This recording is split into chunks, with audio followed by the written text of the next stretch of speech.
I want you to take a second and just imagine something for me. You are an astronaut.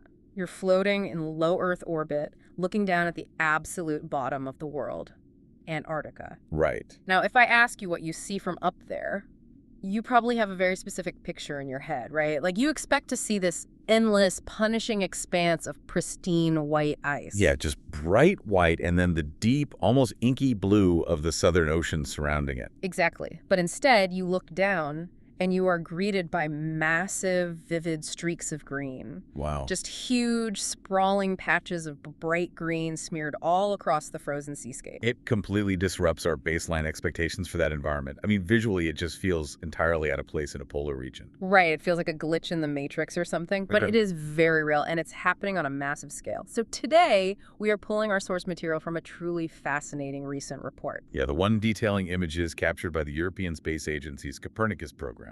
Exactly. They have been monitoring this exact stunning visual phenomenon. And our mission for this deep dive is to figure out exactly what is turning these Antarctic waters green, the natural forces that are driving this massive transformation. And why the global scientific community is watching it so incredibly closely. Yeah. So, welcome to the deep dive. We are thrilled you're here with us to explore this. Okay, let's unpack this because we really need to figure out exactly when and where this green ocean was spotted before we can even begin to understand the culprit behind it. Well, the timeline and the geography give us the necessary context here. We are looking at satellite imagery that was captured very recently, specifically on March 2, 2026. Okay. So this is a modern, real-time observation of a highly dynamic environment. And the instruments were focused on a very specific region, a wide swath of the Cooperation Sea. And just for those of you trying to picture a map, the Cooperation Sea is located right off the eastern coast of the Antarctic continent. Right. It is like one of the most remote, punishing marine environments on Earth. And the images of this area were captured by Sentinel-3, which is one of the primary Earth-observing satellites in the Copernicus fleet. Yeah, Sentinel-3 is essentially an incredibly sophisticated eye in the sky. It orbits the planet continuously, just gathering data about the surface. And when the telemetry came back from that March 2nd pass over the Cooperation Sea, the imagery revealed that extensive areas of the sea ice and the open ocean right nearby had taken on this distinct, unmistakable greenish hue. It's just wild to see. And we aren't talking about a localized puddle here. This was a large-scale optical anomaly extending and weaving right in among the floating ice fragments. No, my first instinct, and I mean probably the instinct of anyone who sees a strange neon color in a pristine natural environment, is to assume the worst. Oh, sure, like pollution. Yeah, you immediately think there's been some massive chemical spill or some terrible industrial accident involving a cargo ship. But the ESA report makes it very clear that this is entirely natural. The culprit isn't a chemical at all, it's phytoplankton. Right. Phytoplankton are microscopic marine organisms that drift in the upper layers of the ocean. Okay. The defining characteristic of these organisms is that they are capable of photosynthesis. So they rely on the exact same fundamental biological processes as the plants in a terrestrial garden or, a rainforest. Right. They're essentially the primary producers of the ocean, taking in sunlight and carbon dioxide to create their own energy and then pumping out oxygen in the process. Exactly. They form the base of the entire oceanic food web. But while I understand their biological function, I want to talk about the physical mechanics of this visual. Because let's compare this to something we all know. Okay. It sounds like an entire section of the ocean suddenly looking like a giant spilled matcha latte. That is a very vivid way to put it. But really, how can something entirely microscopic, organisms so small you literally need a microscope to even know they are there, change the color of the ocean so drastically that it is visible to a satellite orbiting hundreds of miles above the Earth? What's fascinating here is the sheer physics of remote sensing and how it interacts with biological scale. Okay. So a single phytoplankton cell is invisible to the naked eye. Yeah. But they contain chlorophyll, the exact same green pigment that drives photosynthesis in land plants. Right, the stuff that makes leaves green. Exactly. And chlorophyll has a very specific optical signature. It absorbs red and blue light from the sun, and it reflects green light. So the satellite isn't taking a photograph the way like my smartphone does. No, not exactly. It's actually measuring the specific wavelengths of light bouncing back up from the ocean surface. Precisely. Sentinel-3 is equipped with an instrument called the Ocean and Land Color Instrument, or OLCI for short. It is a highly sensitive spectrometer. It splits the light reflecting off the Earth into specific spectral bands. Now, normally the ocean absorbs most colors and reflects blue. Which is why the ocean looks blue to us. Right. But when conditions are right, phytoplankton reproduce at an explosive rate. We are talking about billions upon trillions of these microscopic chlorophyll-packed organisms, all occupying the very top layer of the water column. That is just a staggering amount of life. It really is. And when the concentration gets that dense, the collective absorption of blue and red light and the massive reflection of green light fundamentally alters the spectral signature of the sea. Wow. The spectrometer detects that shift in the wavelength, which then translates to those massive green streaks we see in the imagery. That's an incredible optical phenomenon created by sheer, unimaginable numbers. I mean, the biology is literally rewriting the physics of the light reflecting off the planet. Yeah, that's a good way to look at it. So now that we know what the satellite is actually seeing, this explosive gathering of microscopic life, we have to look at the environmental triggers. Why is this happening on March 2nd? Like, why this explosive growth in a place as hostile as the Cooperation Sea? Well, that brings us to the extreme seasonal rhythms of the Southern Ocean. This is a biological response to a very specific set of colliding environmental factors. Okay, what's the first one? The first and most obvious is solar radiation.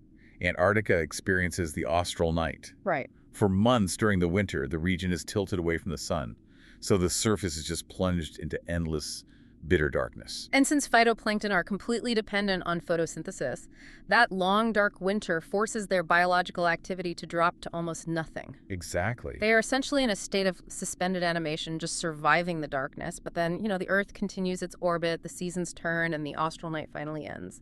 The sunlight returns to the Southern Ocean, which satisfies the first major condition for a biological boom. Wow. You finally have light. Right. Light is the ignition, but you still need fuel. Fuel, okay. The ocean is vast, but it isn't uniformly fertile.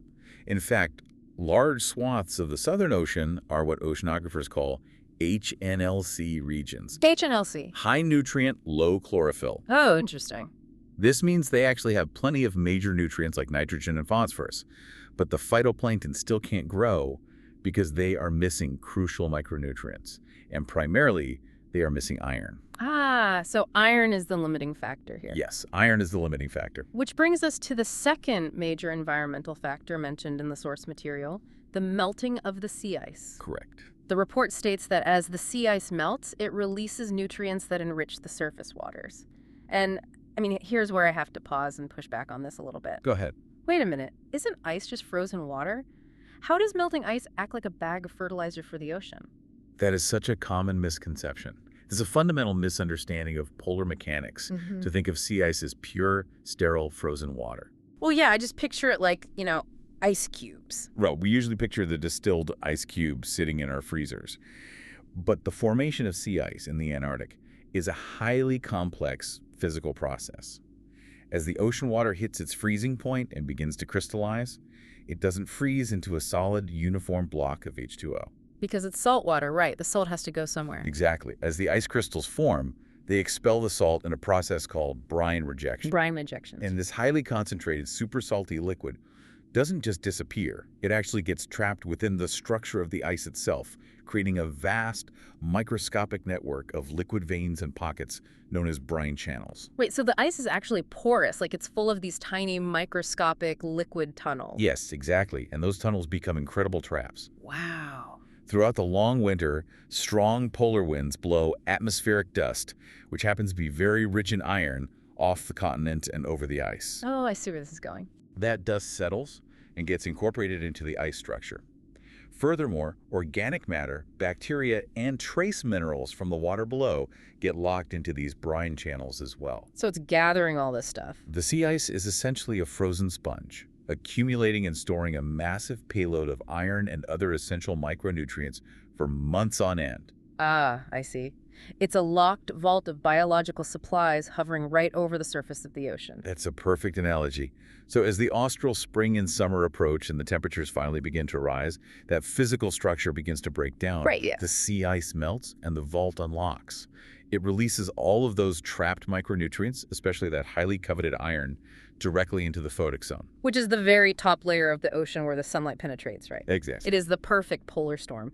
You have the sunlight finally returning to full strength after months of darkness, hitting the ocean right at the exact same time that the melting ice is dumping a massive, concentrated payload of iron and other limiting nutrients into the water. Yes, and it triggers what we call a phytoplankton bloom. A bloom! The biology responds instantaneously to the physics.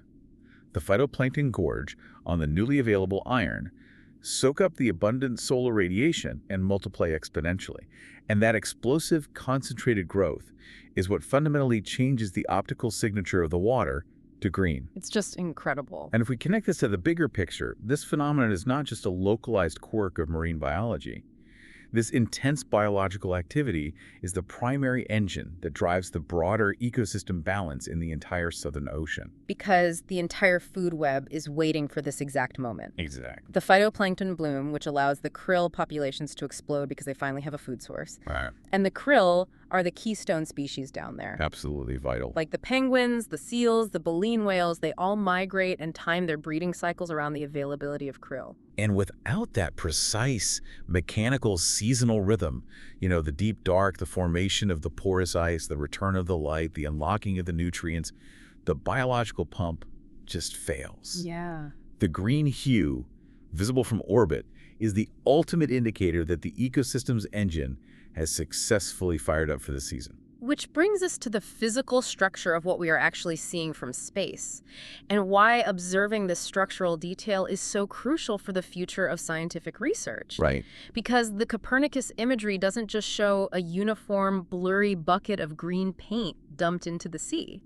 And that's because they didn't just have Sentinel-3 looking at this. They had a sister satellite, Sentinel-2, taking images of the exact same location on the exact same day, March 2, 2026. Yeah, and the synergy between these different satellite platforms is what makes the Copernicus program so incredibly powerful. Because they do different things. Yeah, right. Sentinel-3 gave us the broad, wide swath spectral view, basically the confirmation that a massive bloom was occurring over a huge geographic area. But Sentinel-2 carries a different type of instrument. It operates a high-resolution multispectral imager. Oh, cool. So it sacrifices the ultra-wide field of view to act like a high-powered magnifying glass, revealing the sub-mesoscale structure of this massive green patch in stunning detail. Here's where it gets really interesting because the Sentinel-2 imagery is breathtaking. It shows these beautiful pale green filaments, these sharp streaks and swirls winding intricately among the shattered fragments of sea ice. It's highly textured. You're right, it's beautiful. Like, imagine putting a glowing neon dye into a dark, complex river. As the dye moves, it naturally illuminates all the hidden pathways, the little currents, the turbulence, and the eddies of the water winding between the ice blocks. The blooming phytoplankton are literally acting like that neon dye, making the invisible fluid dynamics of the ocean visible to us. And those physical dynamics dictate everything, because phytoplankton cannot swim against currents. They just drift. Right. They are entirely planktonic, meaning they drift at the mercy of the water column. So those intricate green filaments we see in the Sentinel-2 imagery are tracing the exact real-time movement of the surface currents. Ah. They show us how the melting fresh water from the ice is mixing with the denser salt water. They show us exactly where the upwelling is occurring.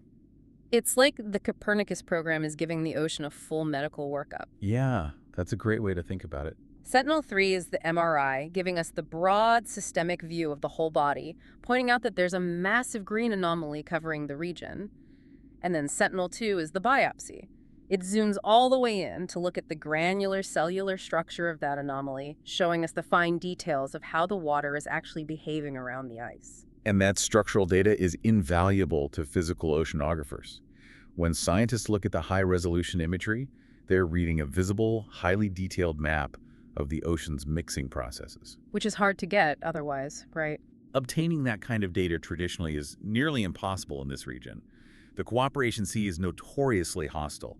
We were talking about hurricane-force katabatic winds dropping off the ice shelf, massive swells, and waters just choked with shifting, dangerous sea ice. Yeah, you definitely cannot just casually drop a network of expensive sensors out there or, send a research vessel full of grad students to take daily water samples. The logistics are a nightmare. It is logistically terrifying and financially prohibitive to maintain a continuous physical presence there. That is why remote monitoring via these satellites is an absolute paradigm shift. Yeah, I bet. They serve as our eyes in an environment that actively resists human observation. They allow the scientific community to detect, monitor, and structurally analyze these critical ecosystem drivers safely and consistently. So, stepping back from the incredible imagery for a second, what is the ultimate goal here for the researchers analyzing this Copernicus data? Like, what do these neon green rivers of microorganisms tell us about the broader trajectory of the planet? Well, the goal is establishing a comprehensive baseline to understand the future resilience of polar oceans. Okay. By continuously collecting this highly detailed spectral and structural data over years and decades, scientists can analyze how the marine ecosystems surrounding Antarctica are evolving. They're tracking the phenology, basically the timing of these biological events. They're looking to see if the engine is starting to run differently. Precisely. Right. They are assessing how these ecosystems are responding to broader environmental and thermal changes. Yeah. Are the sea ice extents shrinking and thereby releasing less iron into the water? Right. Are the blooms triggering earlier in the season before the migrating whale populations even arrive? Are they lasting as long? This raises an important question. As the global climate system undergoes rapid shifts, how is this highly sensitive, highly interconnected polar engine going to handle the resulting stress? Because if the timing of the bloom is thrown off or the scale of the bloom diminishes because the ice isn't trapping enough nutrients, the krill don't eat. And if the krill don't eat, the entire downstream food web, all those iconic species we all associate with Antarctica, faces catastrophic collapse. Exactly. The satellite data transcends being just a fascinating optical anomaly. It actually functions as a vital, real-time diagnostic tool for assessing the foundational health of the Southern Ocean. Which affects everything. Right, which in turn impacts the global carbon cycle and the health of the entire planet. It is truly staggering when you step back and look at the whole journey we've just taken. I mean, we started with this stunning, bizarre, expectation-breaking image of vivid green ocean water captured from space on March 2, 2026. Yeah. And by peeling back the layers, we zoomed all the way in to see microscopic photosynthetic phytoplankton altering the spectral signature of the Earth. We explored the physics of sea ice, how those microscopic brine channels trap atmospheric iron over the long austral night, creating a frozen vault of nutrients. Such a cool concept. And we watched how the returning sunlight and the melting ice combined to fuel explosive, sudden biological growth. And finally, we saw how tools like the Sentinel-3 wide-net spectrometer and the Sentinel-2 high-resolution imager work together to track these resulting green surface currents, basically giving us a window into the physical mixing of the oceans. It is a remarkable chain of causality. It bridges the microscopic physics of a freezing water molecule all the way up to orbital satellite telemetry. It really does. And I think for you, listening to this, it's such a powerful reminder of the incredible, fragile interconnectedness of our planet. The way microscopic brine channels freezing in the dark and invisible life forms waiting in the freezing water thousands and thousands of miles away can suddenly combine to create a visual spectacle so massive it literally changes the color of the planet from space. Yeah. And that specific, perfectly timed spectacle dictates the health of the entire marine world. Everything is intricately, irreversibly linked. It relies on a delicate, perfectly timed choreography of light, ice physics, and biological readiness. Which leaves us with something I want you to really ponder today. We now know that the melting of sea ice acts as a temporary, massive fertilizer drop that jumpstarts the very base of the marine ecosystem. But if the global environment is shifting and the thermal baselines are changing, what happens to that delicate balance of life if the timing or the overall volume of that seasonal ice melt begins to permanently change? Right. If the frozen vault opens a month too early before the sunlight is fully back, or if the ice is too thin to trap enough iron to feed the bloom, what happens to the green oceans of the Antarctic and everything that relies on them? Tracking that potential mismatch is the critical scientific imperative of our time. It really is. Something to think about the next time you look up at the night sky and imagine those satellites looking back down at the ice. Thank you for joining us for this deep dive. Take care and keep asking questions.